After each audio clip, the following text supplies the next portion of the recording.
Assalamu alaikum. I'm Dr. Mohammed Ali Rabani. I just want to give a brief introduction to a system I have been working on. It's for making MCQ paper that you can shuffle, and then the system of checking it and getting the item analysis. So it consists of 5 pages. I will go through them one by one: intro, MCQs input, question and response, and item analysis. We'll go through them one by one.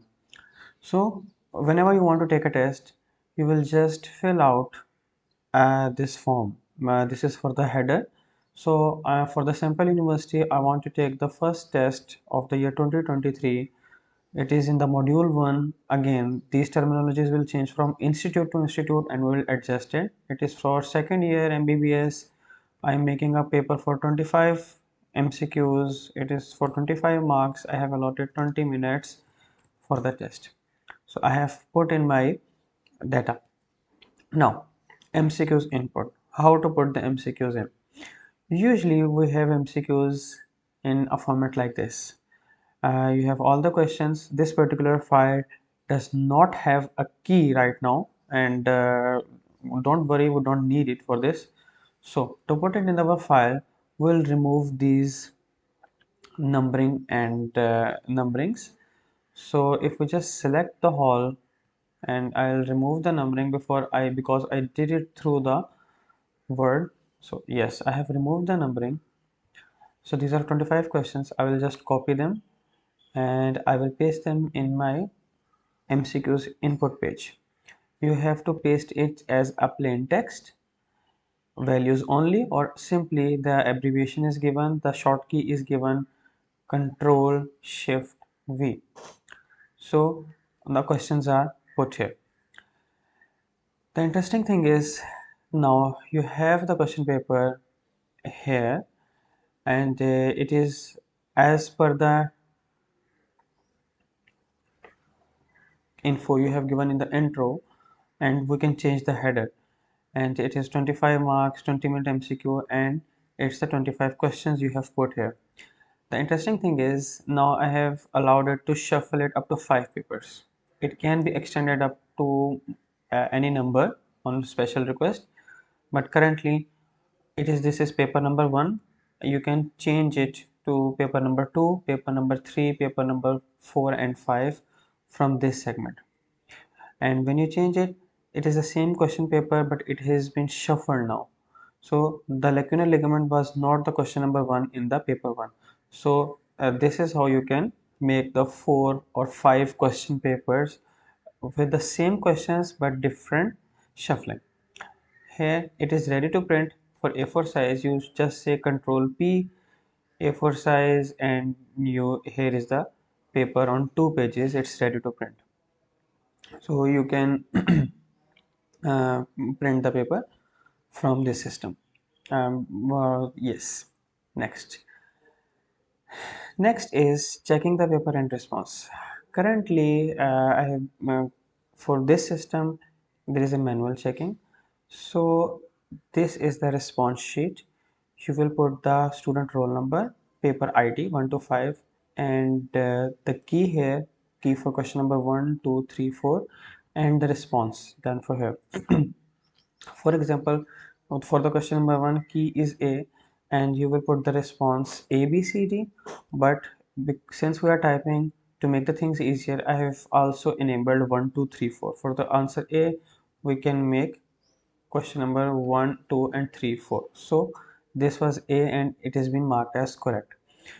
So for this purpose, I used to do it in myself, but I have now distributed in my department, and I give them this sheet, the same page, and the people who are responsible for that particular exam, they fill in the key and the responses of the students. It may look like a big work, but actually for a person who have been doing it by hand, this takes much less time as compared to checking the papers by hand. It usually takes 20 to maximum 30 seconds for one question for one paper, or for 20 to 30 questions paper. Okay, now I ask them to fill out the Excel file. I will just copy this here again, Control Shift V, and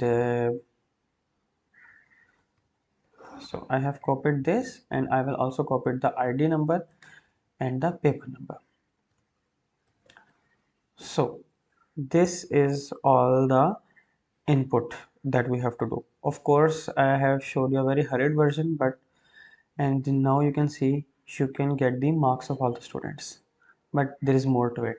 This is any person who comes to you for the proof of the checking exam, you have complete detail of all the inputs he has done and the key against it.